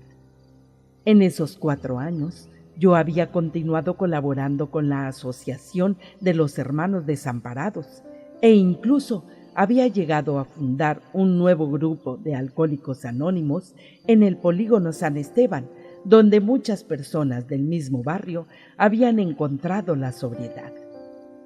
Este rumor apareció con el calor asfixiante del verano, justo al año del asesinato de Charito. Me di cuenta de que todas las miradas de la gente del barrio empezaron a lanzarse como dardos contra mí. La gente necesitaba un chivo expiatorio. El criminal aún no había aparecido y yo, ex policía, con un pasado como bebedor que me había llevado al borde del suicidio, me convertí en el principal sospechoso. Amparo y yo habíamos notado algo raro en el ambiente. La gente cuchicheaba cuando pasábamos. No parecían acordarse de que yo había sido el primero en cooperar con la policía en la búsqueda de la niña y que fui yo el que había tenido que ir a identificarla. También había visto varias veces a Antonio, el padre de Charito, y a sus 2 hermanos mayores merodeando por el bar donde yo trabajaba. Empecé a sentirme entonces nervioso e inquieto, pero jamás se me hubiera ocurrido pensar en la magnitud que alcanzarían los hechos. El rumor tomó forma la noche que Antonio Vega fue al bar para acusarme del asesinato de su hija. Tú eres el criminal, me dijo. Tú has vendido los órganos de la niña para beber. Yo sé que eres un borracho asolapado. Me lo dijo delante de todos y no pude controlar el impulso de golpearle. La policía acudió al bar y tuve que pasar la noche en la comisaría, además de pagar una multa. Eso solo había sido el comienzo. Las peleas y las denuncias se repitieron y la gente comenzó a murmurar abiertamente de mí. Una mañana, casi de madrugada, cuando me dirigía al bar donde trabajaba, vi que en la esquina de mi casa me estaban esperando Antonio, el primo de este y el hermano mayor de Charito. Me di cuenta, cuando los tenía ya demasiado cerca, que llevaban una navaja cada uno, pero gracias a mi experiencia como policía logré reaccionar a tiempo, por lo menos impidiendo que me matara. Lo primero que hice fue darle una patada en los testículos a Antonio, que se revolcó de dolor por el suelo. Al primo también me lo pude quitar de encima con un puñetazo en la nariz. El hijo mayor, sin embargo, me dio un navajazo a mí en la femoral y a mi mujer, que se había acercado gritando al ver lo que pasaba, en el brazo. Después de ir a urgencia, los denuncié y el hijo mayor tuvo que estar 3 meses en la cárcel, lugar que ya le era familiar. Los 4 años que siguieron fueron de auténtica pesadilla. Hasta la policía empezó a sospechar de mí y me interrogaba 2 veces por año, quizás acosados por la sed de venganza que existía en el polígono. Yo seguía en sobriedad, aunque no podía asegurar durante cuánto tiempo más.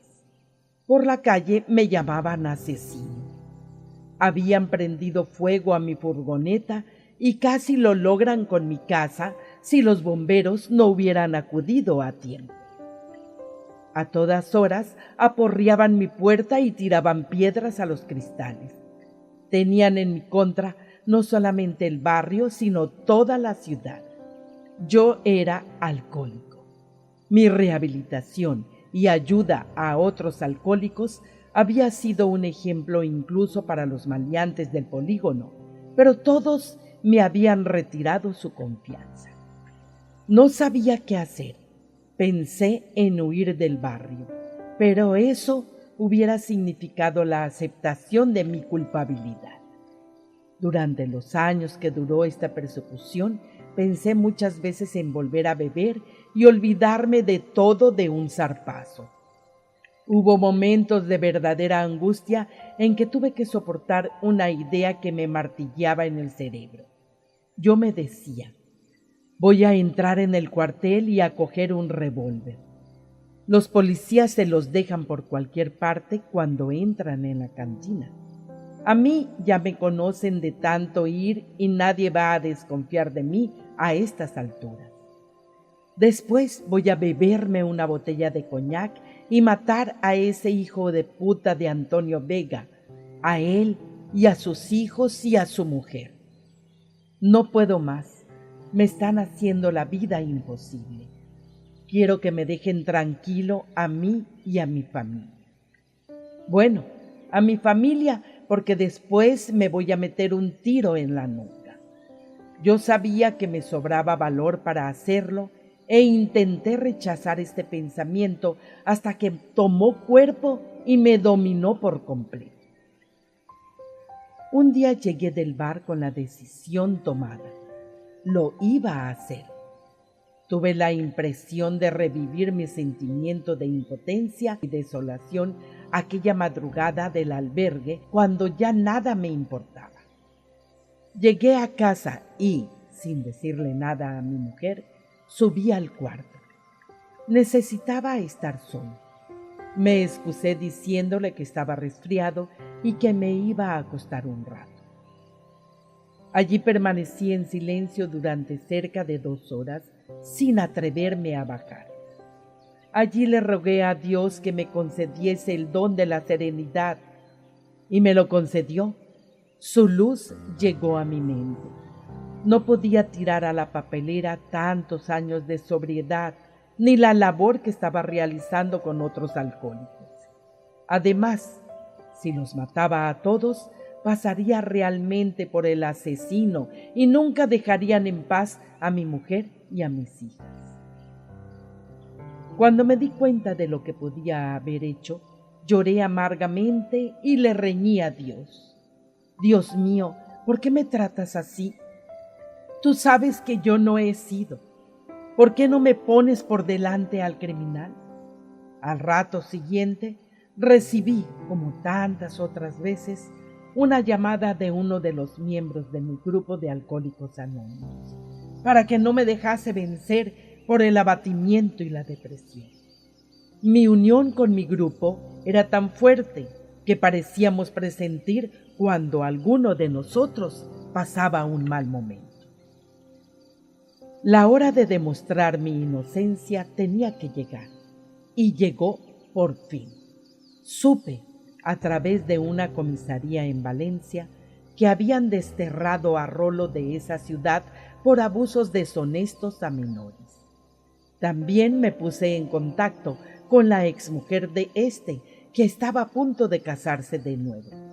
No quería saber nada de él, pero me aseguró que por allí no había ido.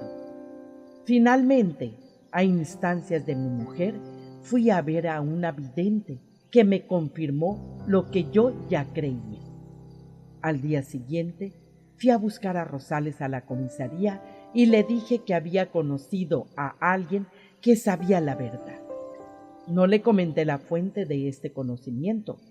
Rosales se apresuró a venir conmigo, pero cuando se dio cuenta de dónde estábamos, amenazó con irse. ¿A qué viene esto, Miguel? ¿Quién se lo va a creer? Usted se lo va a creer. La voz de aquella mujer fue providencial. Este hombre no es el culpable. El asesino de la niña es el que él dice.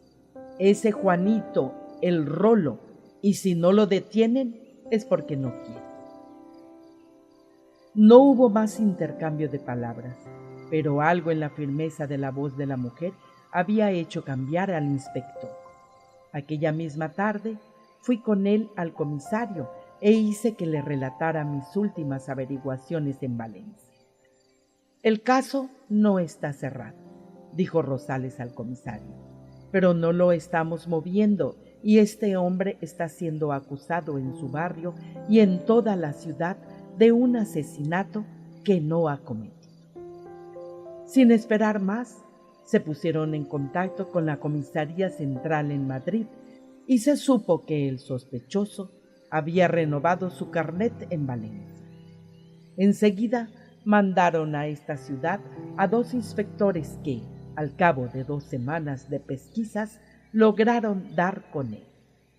El Rolo estaba cuidando ganado en un monte y vivía en una cabaña.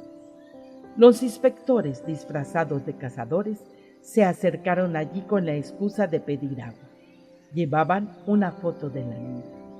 Cuando terminaron de beber, le mostraron de repente la fotografía diciéndoles: ¿Tú conoces a esta niña? Al verla, el rolo se desmayó. Le echaron agua para despertarlo y allí mismo lo confesó todo. Posteriormente, lo detuvieron y se lo llevaron a Cedeño. En el barrio las noticias volaban y cuando llegamos, Amparo y yo, a casa, después de hacer unas compras, vimos una gran aglomeración de personas que se dirigían hacia mí. Yo ya no confiaba en nadie. Estaba dispuesto a todo y no iba a permitir que me hicieran más daño. Palpé el mango del cuchillo que desde la última pelea siempre llevaba conmigo. Este gesto me dio una gran seguridad. Estaba dispuesto a usarlo con el primero que se acercara con intenciones poco claras. Pero, a medida que la multitud se acercaba, observé que las caras no eran de agresividad, sino de todo lo contrario, de júbilo, de alegría.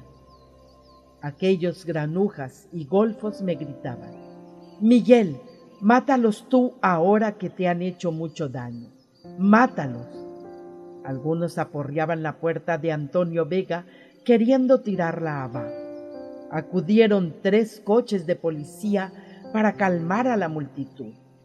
También vinieron periodistas que me hicieron infinidad de preguntas. No pude contener el llanto. La familia de Antonio Vega me pidió disculpas públicamente por radio y prensa. Yo recobré mis amistades y algunas que se me añadieron, y encontré en la declaración de mi inocencia un empuje nuevo para seguir luchando por los alcohólicos, que era lo mío. Siempre había tenido el apoyo de mi grupo de alcohólicos anónimos y lo agradecía. Había estado a punto de perder muchas 24 horas de sobriedad, mi tesoro más preciado. Aunque sin el aliento de mi poder superior, sin la serenidad que se nos otorga gratuitamente cuando estamos en su presencia, nada de aquello hubiese sido posible. Durante 4 años más, continué colaborando con don Santiago y su asociación hasta que me ofreció ser colaborador de un centro de rehabilitación en otra provincia, lejos del polígono San Esteban.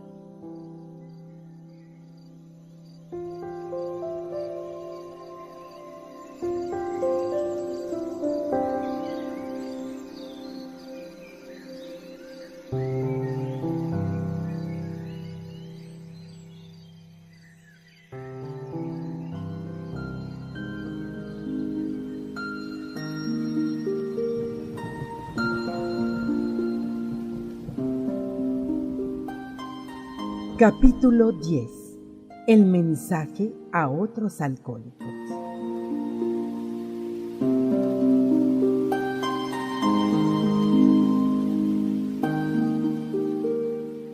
Desde el momento en que empecé a trabajar como colaborador en este centro de rehabilitación, supe que no iba demasiado bien. La directora, una especie de monja, era muy simpática conmigo, pero no me trataba como a alguien que venía a ayudar, sino como a un alcohólico rehabilitado. Me imagino que pensaría que era un caso perdido como muchos de los que estaban en aquella época aquí, y que tarde o temprano volvería a recaer. Durante ese tiempo aprendí algo de ella: cómo no se debía tratar al enfermo alcohólico. Me di cuenta de que el director de un centro de este tipo tenía que ser un enfermo alcohólico, ya que solo un enfermo alcohólico puede comprender bien a otro. Estuve 4 meses de colaborador hasta que me enteré por la misma directora que el centro iba a cerrar, ya que no se rehabilitaba a nadie. Yo, sin embargo, no estaba dispuesto a que aquello sucediera. Había encontrado el mayor aliciente que un alcohólico podía encontrar, y una de las más hermosas metas de Alcohólicos Anónimos: llevar el mensaje a otros alcohólicos. Yo ya llevaba 9 años sin beber y tenía seguridad de que podía llevar un centro como aquel. Aquel mismo día fui a hablar con el presidente de la asociación. Don Santiago, le dije sin más preámbulos, parece ser que van a cerrar el centro. Yo me ofrezco para dirigirlo. Noté en él algo de confusión. Seguramente dudaba de mi labor en un sitio como aquel cuando había fracasado una persona como Concha, tan buena administradora y piadosa.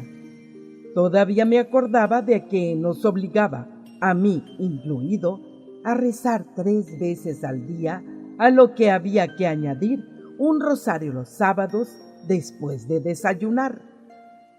Creo que con mi experiencia, continué, soy el indicado. Y le voy a decir algo más. En caso de que accedan a esto, no deseo que la asociación aporte nada. Quiero que este centro se autofinancie. Los enfermos pagarán dentro de sus posibilidades alguna cantidad. No se traerá más comida de la que sobra en los internados de los colegios. Alguien nos hará la comida. Estuve a punto de decirle que la terapia que se seguía allí no era seria ni adecuada, pero me callé.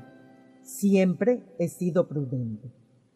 Don Santiago, hombre muy cerebral, podía haberme respondido en aquel mismo momento, pero pospuso su decisión. Se excusó diciendo que tenía que consultarlo con la Junta. De todos modos, la decisión de ésta no se hizo esperar. No tenía nada que perder y sí algo que ganar. Si la cosa iba bien, el centro se encargaría de contribuir a dicha asociación con alguna aportación para obras de caridad. La monja seglar me comunicó la decisión afirmativa de la Junta y me alegré mucho. Por fin se iba a hacer realidad uno de mis sueños, ayudar a otros alcohólicos. Aunque no todo era altruismo en esta ayuda, yo sabía que recibiría más de lo que iba a ofrecer. Este cargo de director garantizaba mi sobriedad y mi serenidad. Aquel mismo fin de semana se lo dije a mi mujer. Don Santiago se había ofrecido a pagarme el alquiler de un piso cerca del centro de rehabilitación para que pudiese traérmela, pero la idea no le gustó. Esta vez no solo se excusó diciendo que no quería dejar sola a su madre, sino que también me habló de que nuestras hijas, ya teníamos 4, se iban a sentir mal lejos de donde se habían creado. Yo no estaba dispuesto a perder aquella oportunidad y, con ella o sin ella, pensaba hacerme cargo del centro. No la iba a abandonar. Me quedaría a dormir en el mismo centro e iría a verla todos los fines de semana. Conociéndola, sabía que no le disgustaba la idea. Así se quedaba tranquila, pensando que tendría menos posibilidad de recaer en la bebida. Mis compañeros de Alcohólicos Anónimos, sin embargo, recibieron la noticia con gran alegría y se ofrecieron a ayudarme en todo lo que me hiciera falta. Mi padrino, Juan, me dio un fuerte abrazo al enterarse. Se sentía muy orgulloso de mí. Yo sé que eres más que capaz de dirigir un centro de rehabilitación, me dijo. De colaborador, jamás me permití juzgar la apariencia del centro, aunque era consciente de que así no se podía rehabilitar a nadie. Aquí entraban los enfermos, pasaban 2 semanas reposando, salían, volvían a caer en la bebida y regresaban de nuevo. Esto no era sino, como muy bien había dicho Concha, un refugio de bebedores. El centro consistía en 2 naves convertidas en dormitorios generales en las que se dejaba notar el olor poco agradable de las pocilgas. El que iba a ser mi despacho no era sino una habitación construida de mala manera dentro de una de las naves, con una mesa de fórmica y un crucifijo desvencijado. De momento, como no tenía dormitorio, me coloqué una cama en el mismo despacho. No me importaba convivir con los enfermos, pero tenía que guardar una cierta distancia. Tenía que ser con ellos a la vez comprensivo y firme. Tuve que comenzar mi labor con una cuenta otorgada graciosamente a mi nombre, con no demasiados fondos. Pude salir adelante los primeros meses gracias a la ayuda que me ofrecieron. A nivel personal y privado, algunos compañeros de Alcohólicos Anónimos de mi ciudad, con los que nunca perdí el contacto. Siempre los visitaba los fines de semana cuando iba a casa. Tampoco había perdido contacto con mi pasado como bebedor, aunque solo acudía a este para sacar de la experiencia y ayudar a los que entraban en el centro. Me encontraba bien y por primera vez en mucho tiempo en paz conmigo mismo.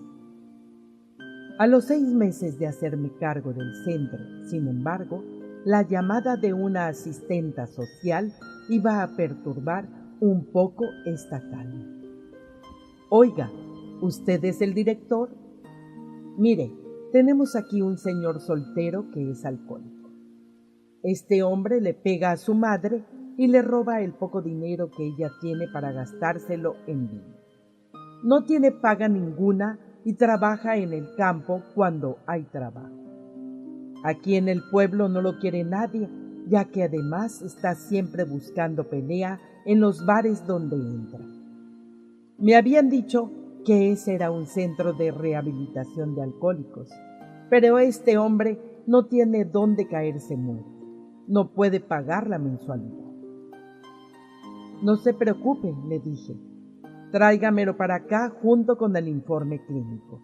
Ya veremos cómo nos apañamos aquí. El nuevo interno no se hizo esperar. Una ambulancia lo trajo en poco tiempo. Me sorprendí al ver quién era. Se trataba de Emilio, el primo hermano de Antonio Vega, el mismo que, junto con este y su hijo mayor, había intentado matarme a navajazos, acusándome del asesinato de Charito. La asistenta social entró con el nuevo enfermo y, volviéndome a agradecer el poder acogerlo en el centro, se despidió. Yo me di cuenta de que Emilio me había reconocido por la forma en que me había mirado. «Usted es Miguel. A usted le conozco yo». «No, tú a mí no me conoces. ¿Usted no es de la provincia de Cádiz?» «Sí, me llamo Miguel, pero no soy de donde usted dice, sino de Sevilla. Pues yo diría que usted es Miguel del Polígono San Esteban». El enfermo llegó en un estado de intoxicación tal que entró en predelirium y tuvo que quedarse en el centro 6 meses. Su sola visión me obligaba a recordar escenas que hubiera querido haber dejado en el fondo del pozo más profundo. Durante ese periodo de rehabilitación, Emilio no salió jamás de aquí. Cuando por fin consiguió frenar la enfermedad y pudo salir, me vio justo al bajar de la furgoneta un día que él fue a visitar a su primo Antonio. Enseguida me reconoció y se acercó a mí. «Hombre, me dijo usted que no era Miguel». «Pues sí, si te llego a decir que soy Miguel, el del Polígono San Esteban, al que le habían echado las culpas del crimen de tu sobrina, tú no te hubieses quedado en el centro, ni te hubieses rehabilitado. ¿A que sí?» «Hombre, me hubiese venido del centro porque me habría dado vergüenza. Usted perdone por todo lo que ocurrió». No te preocupes, eso es lo de menos ahora. Lo que tienes que hacer es no caer en las garras del alcohol de nuevo. Se lo perdonaba casi todo. Quizás lo único que me resultaba difícil perdonarle de su paso por el centro eran los recuerdos indeseables que me había provocado aquel hombre. Momentos de desesperanza, de soledad y de impotencia. Momentos en los que había estado a punto de volver a beber y convertirme en un asesino.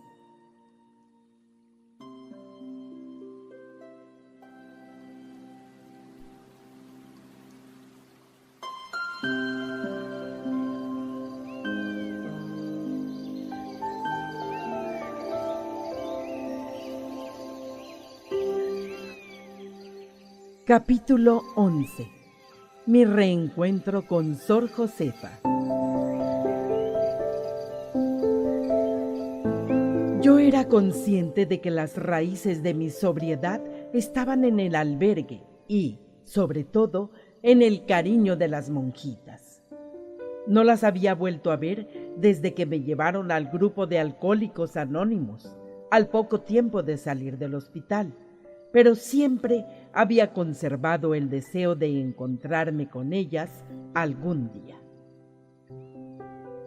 Necesitaba también, en cierta manera, agradecerles una vez más el haber sido instrumento de mi salvación e, indirectamente, de la salvación de otros muchos alcohólicos. La oportunidad se presentó el primer verano después de haber sido nombrado director del Centro de Rehabilitación. La asociación me había cedido un apartamento que tenía en Punta Umbría para pasar las vacaciones con mi familia. A través de la comunidad a la que pertenecían, pude averiguar que Sor Carmen había sido destinada a Navarra y Sor Josefa precisamente a Huelva. En los primeros días de agosto decidí ir a ver a Sor Josefa. Sabía que estaba cerca de la estación en un comedor para marginados sociales. No estaba seguro de que me iba a reconocer después de tantos años. Al llegar, la vi vestida de gris, con una amplia sonrisa blanca, repartiendo la comida entre los mendigos. En lugar de decir nada, me puse en la cola. Recordé muchas cosas en esos minutos de espera. Cuando llegó mi turno, ella me miró a los ojos. Yo, a ti te conozco de antes. Pues no me va a conocer si tuvo que aguantarme 9 meses. Miguel, dijo recordando mi nombre, qué alegría me da verte. Mira, espera un momento que termine y ahora hablamos. Llevo 10 años sin beber, hermana, desde que usted y Sor Carmen me llevaron a Alcohólicos Anónimos y siempre les estaré agradecido. Le dije sin tener paciencia para esperar a que terminara lo que estaba haciendo. Hablamos durante más de 1 hora. Le conté que ya no tenía 2 hijos, sino 5, 4 hembras y un varón.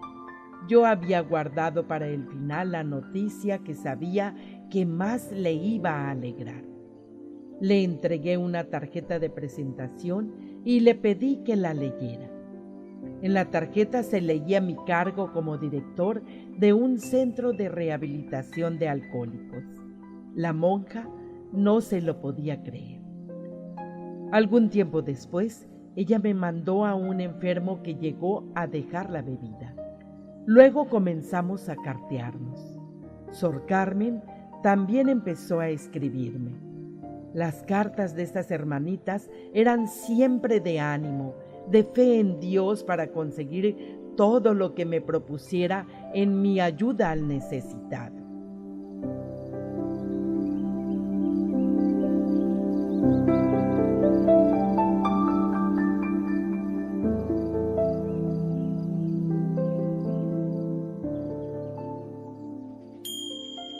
Capítulo 12. El final. No hace mucho que celebramos aquí, en el centro, mi 13º aniversario en sobriedad, que coincidió con la inauguración de un nuevo grupo de Alcohólicos Anónimos. Las reuniones serían los domingos por la mañana. No había en la ciudad ningún grupo que se reuniese ese día de la semana, y algún enfermo alcohólico podría necesitarnos también en domingo. Mi mujer, algo despreocupada de estos asuntos, no pudo venir, aunque Patri, ya hecha una mujercita preciosa, sí vino con su novio para acompañarme en un momento tan importante para mí. A Amparo solo le hacía feliz el hecho de que yo no bebiera, y la comprendía. Aquello ya no importaba demasiado. Después de la celebración, en la que dimos nuestros testimonios, tomamos unas tapas y, con la alegría propia de hombres y mujeres alcohólicas que han vuelto a la vida y de sus familias por haber recuperado al ser querido, cantamos y bailamos hasta el anochecer. Esta vez sin la melodía confusa y fatal del alcohol. Cuando todos, menos los enfermos que se rehabilitaban aquí, se marcharon, me vine al piso, como así le llamamos a esta vivienda que pudimos construir anexa a la cocina, parte de la cual, ya que Amparo también en esta ocasión había rehusado venirse a vivir conmigo, se estaba usando para las mujeres alcohólicas que a través de los años habían acudido al centro. Entré en mi cuarto y me eché en la cama. No era demasiado tarde, pero me sentía exhausto.